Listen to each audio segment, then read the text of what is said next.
कोई भी सपना साकार करने के लिए सबसे जरूरी है सही कोच का होना। चुनिए दक्षिण कौशल क्लासेस को और करें अपने CGPSC and SSC railway exams का सपना साकार। Download the app now.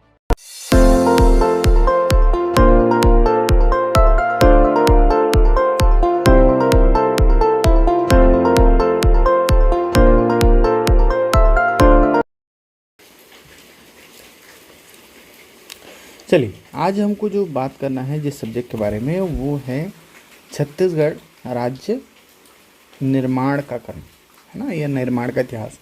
देखो, छत्तीसगढ़ जो राज्य है ना, वो बहुत ही संघर्षों के साथ बना है ना।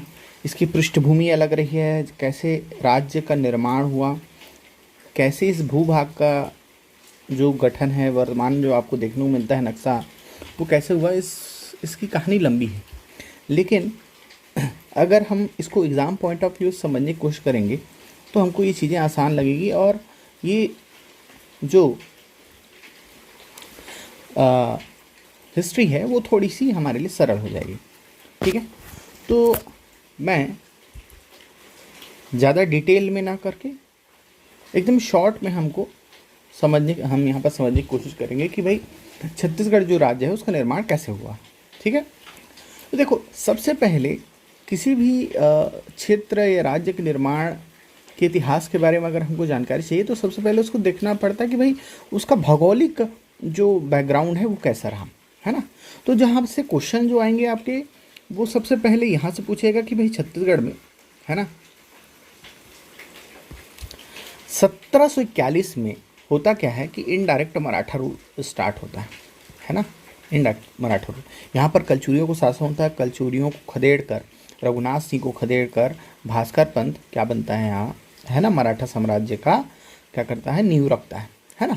ये पूछेगा कि 1741 में किसका आक्रमण हुआ, छत्तीसगढ़ में मराठाओं का आक्रमण हुआ और कौन था इसके पीछे, भास्कर पंथ था, जिसने किसको हराया, रघुनाथ सिंह को। ठीक है, क्लियर।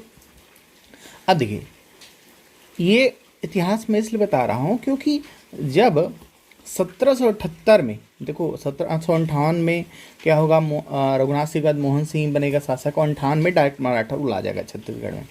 किस भाग में, छत्तीसगढ़ का जो मैदानी भाग है, यह वाला इलाका है, उसमें किसका रूल आ गया, मराठाओं का रूल आ गया।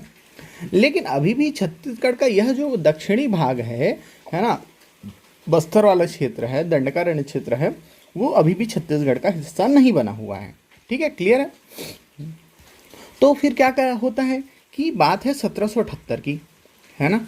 1778 में होता क्या है कि भाई यहाँ पर ना बस्तर जो है, इस छत्तीसगढ़ जो भूमि है उसका मुख्य हिस्सा बन जाता है। कैसे बनता है, अभी तक ये अलग है, दंडकारण्य क्षेत्र अलग है, लेकिन ये हिस्सा कैसे बनेगा, होता क्या है, 1778 में होता है हल्बा विद्रोह। ठीक, क्या होता है, हल्बा विद्रोह। अभी भूभाग निर्धारण का दौर पड़ रहे हैं हम लोग, है ना। छत्तीसगढ़ जो भूभाग है वर्तमान आपको देखने को मिलता है, ये कैसे बनता है। तो 1778 में हल्बा विद्रोह होता है। किसके किसके मध्य सत्ता का संघर्ष होता है, दरियादेव और अजमेर सिंह के बीच। ठीक है, क्या होता है, दरियादेव और अजमेर सिंह के बीच सत्ता का संघर्ष होता है। अब इसमें क्या होता है, दरियादेव जो होता है वो क्या करता है, एक संधि कर लेता है जिसको कहते हैं हम कोटपाड़ की संधि। क्या कहते हैं, कोटपाड़ की संधि। ठीक है, और कोटपाड़ की संधि वह किससे करता है, कोटपाड़ की संधि वह करता है, इसमें 3 पक्षों से संधि करता है, अंग्रेजों से, ठीक है, इसके अलावा मराठा से, है ना, त्र्यंबक अवीर राव इस समय होता है यहाँ पर, है ना, और जयपुर का शासक होता है विक्रमदेव। ठीक है, जब इतिहास पढ़ेंगे तो और डिटेल पढ़ेंगे। तो एक हल्बा विद्रोह जो होता है ना, दरियादेव के काल में, दरियादेव वर्सेस अजमेर सिंह, क्या, बस्तर पे आधिपत्य को लेकर। ठीक है, दरियादेव क्या करता है, कोटपाड़ की संधि करता है अंग्रेजों, मराठाओं और जयपुर शासक विक्रमदेव से सहायता के लिए, और इस कोटपाड़ की संधि के तहत बदले में बाद में चल के जो जो मराठा होते हैं, है ना, क्या इसका परिणाम क्या होता है कोटपाट की संधि का? अब जो बस्तर है ना, क्या बस्तर जो है वो मराठाओं का करद राज्य होता है, मराठा राज्य में शामिल हो जाता है ना, ठीक है। अभी तक यह भूभाग जो था वही छत्तीसगढ़ का हिस्सा था, मैदानी भाग, दक्षिणी भाग नहीं था। लेकिन जैसे ये कोटपाट की संधि होती है, अब यह बस्तर क्षेत्र भी क्या हो जाता है, मराठाओं के अधीन हो जाता है। कैसे? क्योंकि यह जो क्या बोलते हैं आपका दरियादेव जो है वो क्या करता है, मराठाओं संधि करता जब है तो कहता है कि भाई हम क्या करेंगे, आपको टकोली देंगे, एक सर्टेन टैक्स देंगे, है ना। और जब भाई आप किसी को टैक्स देने लग जाए तो इसका मतलब ये है कि आपने उसकी अधीनता स्वीकार कर ली। तो यहीं पर जो बस्तर जो क्षेत्र है वो इस संपूर्ण छत्तीसगढ़ भूभाग का क्या बन जाता है, हिस्सा बन जाता है, ठीक है। तो ये बहुत इंपॉर्टेंट है, ये याद रखना। बस्तर जो है, क्वेश्चन पूछेगा, बस्तर जो है ना, छत्तीसगढ़, है ना, छत्तीसगढ़ मुख्य भूभाग का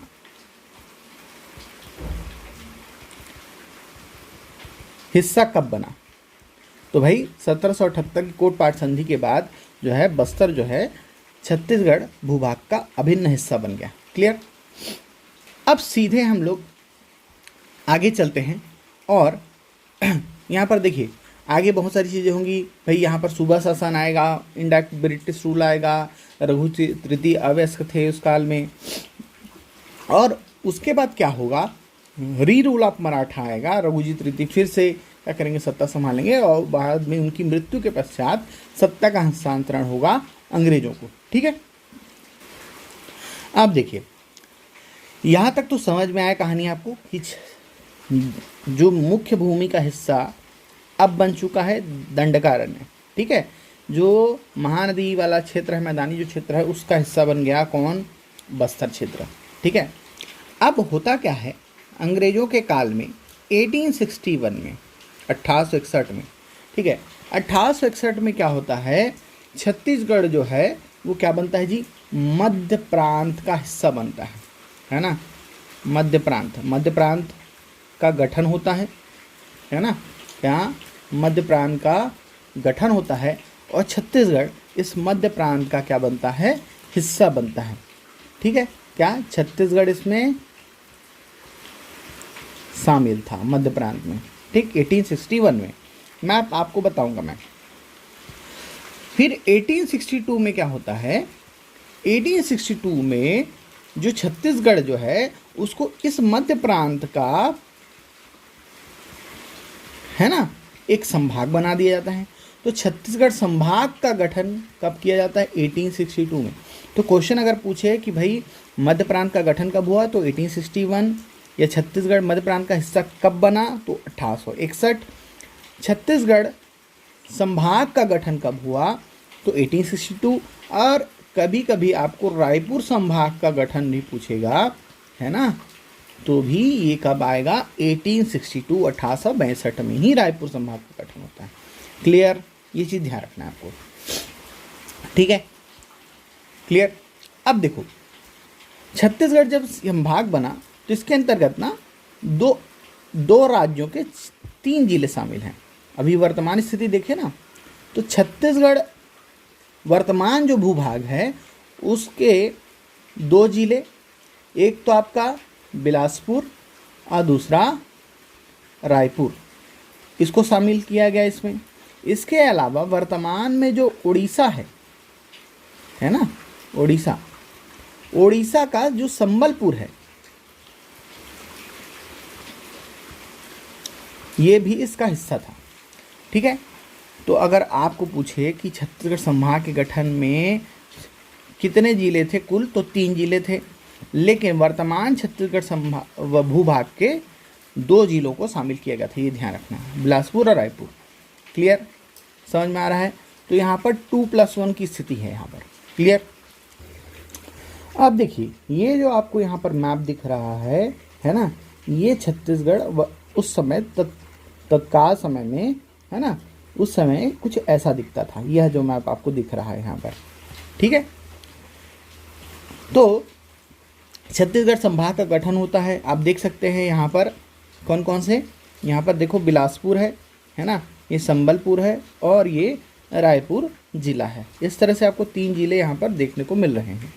ठीक है, साथ ही साथ अब चूंकि संभागीय प्रणाली की शुरुआत हो रही है ना, ठीक है, तो संभागीय प्रणाली की शुरुआत हो रही है तो इसके साथ ही कमिश्नरी प्रणाली आएगी, कमिश्नर बैठेगा। तो कमिश्नरी प्रणाली की शुरुआत भी आपको अगर क्वेश्चन पूछे तो कमिश्नरी प्रणाली की शुरुआत जो है वो कब हुई, 1862 में। और यहीं पर से आपको पता होना चाहिए कि फर्स्ट जो कमिश्नर जो था वो कौन था, चार्ल्स सी इलियट। ठीक है, चार्ल्स सी इलियट जो है ये पहला जो कमिश्नर था। ठीक है, ये आपको ध्यान रखना है। ठीक, तो संभाग प्रणाली की शुरुआत, छत्तीसगढ़ संभाग का गठन, है ना, ठीक है, ये सब आप 1862 में देखते हैं। ठीक है, ये आप आपको ये नक्शा देखने को मिलता है ना। बस्तर जो क्षेत्र है वो जरूर गोदावरी तालुका के अंतर्गत था, है ना। मध्य प्रांत में कुछ समय कुल 4 संभाग थे। ये सब आपके काम का नहीं है, बस ये ध्यान रखना कि 1862 में छत्तीसगढ़ संभाग का गठन होता है। ठीक है, क्लियर। अब देखो, इसके बाद 1903 में CP Berar central province and Berar का गठन होता है। कब, 1903 में सेंट्रल प्रोविंस एंड बरार, है ना, क्या, सेंट्रल प्रोविंस एंड बरार का गठन होता है ना। ठीक है, क्लियर। और यहाँ पर संभागों की संख्या में वृद्धि होती है और संभागीय प्रणाली को व्यवस्थित किया जाता है, लेकिन आपको उसमें ज़्यादा ध्यान नहीं देने की जरूरत है, बस इतना ध्यान रखना। सेंट्रल प्रोविंस एंड बरार का गठन कब होता है, 1903 में। ठीक है, अब देखिए, इसके बाद जो नेक्स्ट आपके काम के लायक है वो है 1905। 1905 बंगाल में विद्रोह हो रहा है। बंगाल जो है भारतीय स्वतंत्रता का केंद्र बन चुका था, भारतीय स्वतंत्रता संग्राम आंदोलन का। ठीक है, तो 1905 में क्या हुआ कि अंग्रेजों ने बंगाल को विभाजित करने का निर्णय लिया, है ना। ठीक है, तो बंगाल को विभाजित करने का निर्णय लिया और कारण बताया उन्होंने, क्या, प्रशासनिक कारण, है ना। तो प्रशासनिक कारण का हवाला देकर, है ना, क्या हो गया, बंग भंग हो गया। और बंग भंग जब हुआ तो इसका प्रभाव छत्तीसगढ़ पर भी पड़ा, है ना। और छत्तीसगढ़ पर क्या प्रभाव पड़ा, तो भाई यहाँ पर 2 चीज़ें हुई। यहाँ पर छत्तीसगढ़ के जो कुछ क्षेत्र थे उनको क्या कर दिया गया, उड़ीसा में सॉरी आपका बंगाल संभाग, बंगाल जो प्रोविंस है उसके अंतर्गत रख दिया गया, पश्चिमी बंगाल के अंतर्गत, है ना। और कुछ जो क्षेत्र थे उनको छत्तीसगढ़ में शामिल कर लिया। तो अगर हम देखते हैं तो देखो यहाँ पर कुछ उड़िया भाषी क्षेत्र थे, है ना, उड़िया भाषी क्षेत्र, है ना, यही कारण थे, जिनमें था आपका सोनपुर, है ना, बामरा,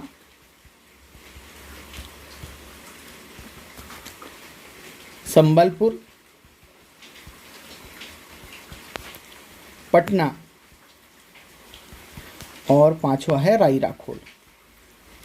रायराखोल, तो ये जो क्षेत्र हैं इनको क्या कर दिया गया, छत्तीसगढ़ से अलग करके कहाँ शामिल कर दिया गया, उड़ीसा में शामिल कर दिया गया। और उड़ीसा के अंतर्गत रखकर इसमें पश्चिमी बंगाल में रखा गया इसको। जबकि आपके बिहार के जो कुछ क्षेत्र हैं उनको चूँकि छत्तीसगढ़ भाषाई समानता और सांस्कृतिक समानताओं के कारण उसको छत्तीसगढ़ में रख दिया गया। तो इनमें कुछ क्या थे, रियासतें थीं, जैसे क्या, सांस्कृतिक समानताएं थी। तो सांस्कृतिक समानताओं के कारण, है ना, आपका सबसे पहले तो है आपका चांग बखार रियासत, है ना, चांग बखार रियासत, इसको शामिल किया गया। फिर है कोरिया, है ना, इसको छत्तीसगढ़ में शामिल किया गया। फिर है सरगुजा,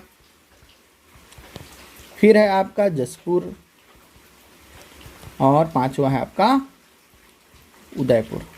ठीक है, तो इस तरह से छत्तीसगढ़ के अंतर्गत, है ना, प्रशासनिक परिवर्तन हुए। 1905 में प्रशासनिक परिवर्तन होता है और छत्तीसगढ़ की जो वर्तमान सीमा है ना, वो क्या होती है, निर्धारित हो जाती है। इस प्रभाव के कारण छत्तीसगढ़ की वर्तमान सीमा, है ना, वर्तमान स्वरूप सामने आता है। ठीक है, क्लियर है, समझ में आ रहा बात। अब इसको ना मैप से समझने की कोशिश करेंगे। देखो यहाँ पर ये आपको दिख रहा है पार्टीशन ऑफ बंगाल। ठीक है, देखो बंगाल का विभाजन होता है। यह जो पूरा क्षेत्र है ना, ठीक है, यह वो जो पूरा क्षेत्र है ये है आपका पूर्वी बंगाल, और यह जो आपको दिख रहा है ये है पश्चिमी बंगाल का क्षेत्र। ठीक है, और यहाँ पर आप देख सकते हो कि ये है चांग बखार रियासत, कोरिया रियासत, सरगुजा रियासत। ठीक है, इसके अलावा उदयपुर, है ना, ठीक है, और यहाँ पर जसपुर, और यहाँ पर उदयपुर। ठीक है, तो हमने ऊपर देखा है अभी, है ना, कि भाई क्या हमने चांग बखार, कोरिया, सरगुजा, जसपुर और उदयपुर को क्या कर लिया, छत्तीसगढ़ में शामिल कर लिया। तो ये जो रियासतें थी ये कहाँ आ गई, छत्तीसगढ़ में आ गई। और ये आपको यहाँ पर से मैप में देखने को भी मिल रहा है कि यहाँ पर देखिए कौन कौन सी हैं, है ना, ये चांग बखार, ये कोरिया रियासत, ये सरगुजा रियासत, ये जसपुर और यह उदयपुर। ठीक है, तो ये 5 जो क्षेत्र हैं इनको छत्तीसगढ़ में शामिल कर दिया गया। और ये देखो ये आपको क्या दिख रहा है यहाँ पर, सोनपुर, है ना, सोनपुर।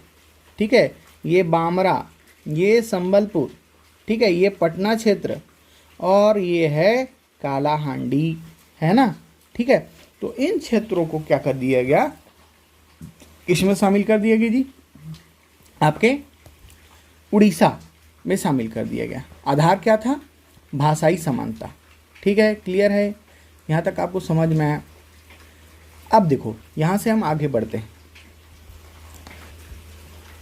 अब जो है छत्तीसगढ़ में अगर हम देखें तो कुल 14 रियासतें, है ना, और 3 जिले क्या थे, प्रचलन में थे उस समय, है ना। तो 14 रियासतें और 3 जिले मिलकर क्या बनाते थे, छत्तीसगढ़ बनाते थे।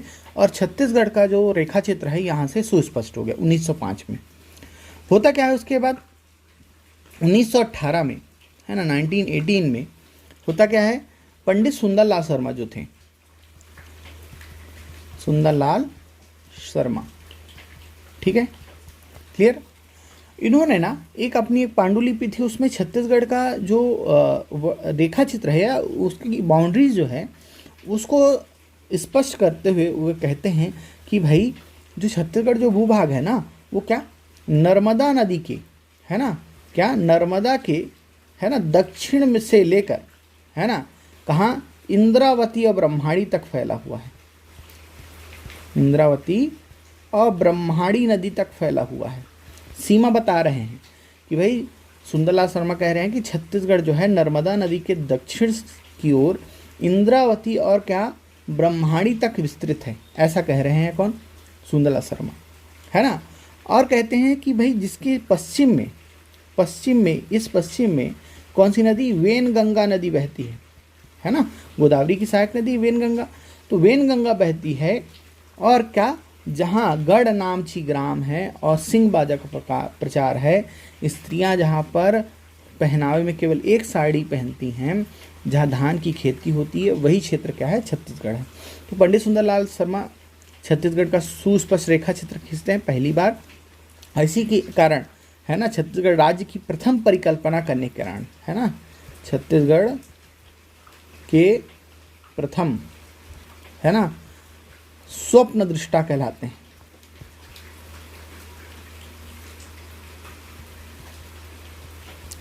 है ना, छत्तीसगढ़ के प्रथम संकल्पनाकार या स्वप्न दृष्टा, है ना, इसे कहा जाता है जी पंडित सुंदरलाल शर्मा को। ठीक, क्वेश्चन क्या है पूछेगा कि भाई छत्तीसगढ़ का सुस्पष्ट रेखा चित्र किसने खींचा? तो सुंदरलाल शर्मा कब खींचा? 1918 में। छत्तीसगढ़ का प्रथम स्वप्न दृष्टा किसे कहते हैं?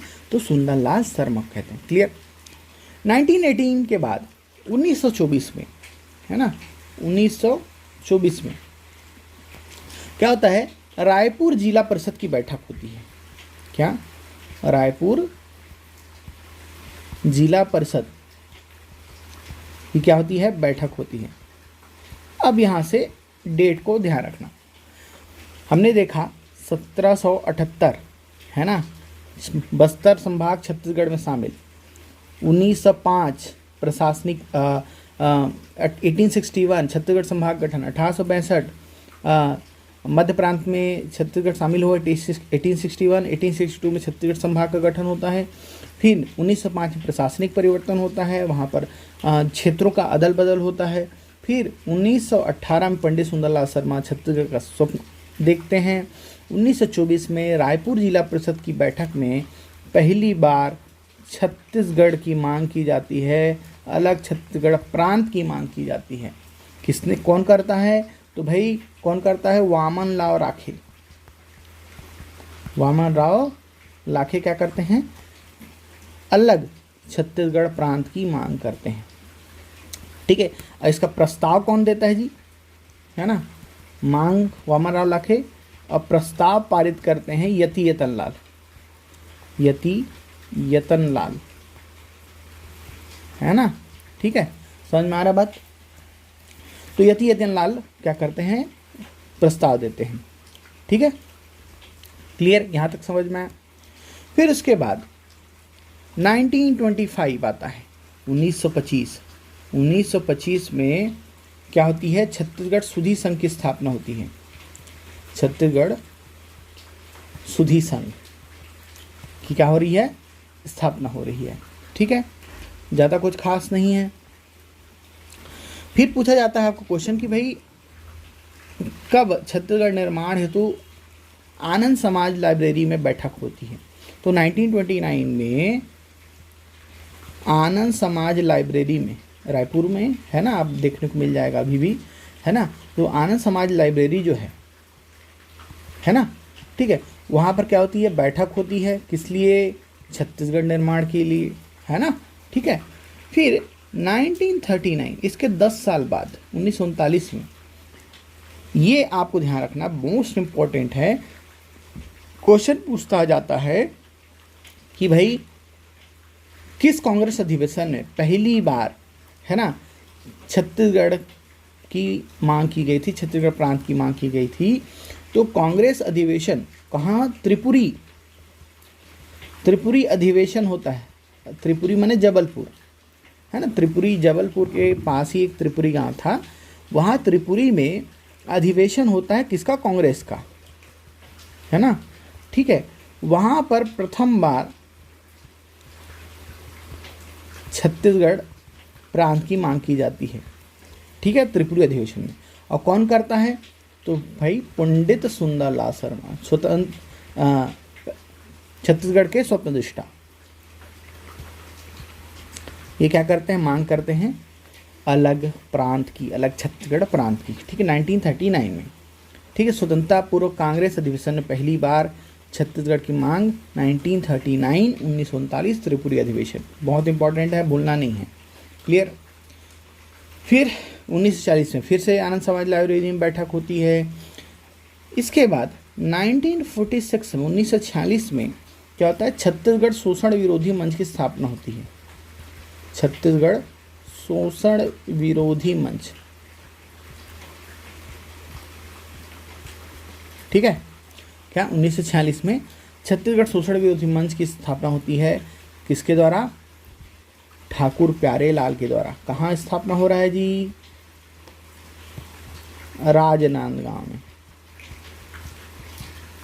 ठीक है, स्थापना करता ठाकुर प्यारे लाल। ठीक है, समझ में आ रहा है? अब क्वेश्चन पूछ जाता है कि भाई छत्तीसगढ़ निर्माण हेतु पहला संगठन कौन सा था? छत्तीसगढ़ राज्य निर्माण हेतु पहला संगठन कौन सा था? तो पहला संगठन कौन सा था? छत्तीसगढ़ शोषण विरोधी मंच। क्या था? पहला संगठन था। कौन संस्थापक था? ठाकुर प्यारेलाल। 1946 में राजनांदगांव में स्थापना होती है।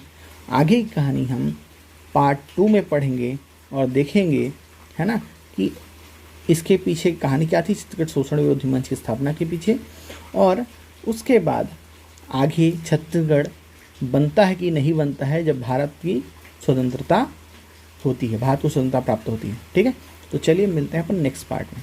ठीक।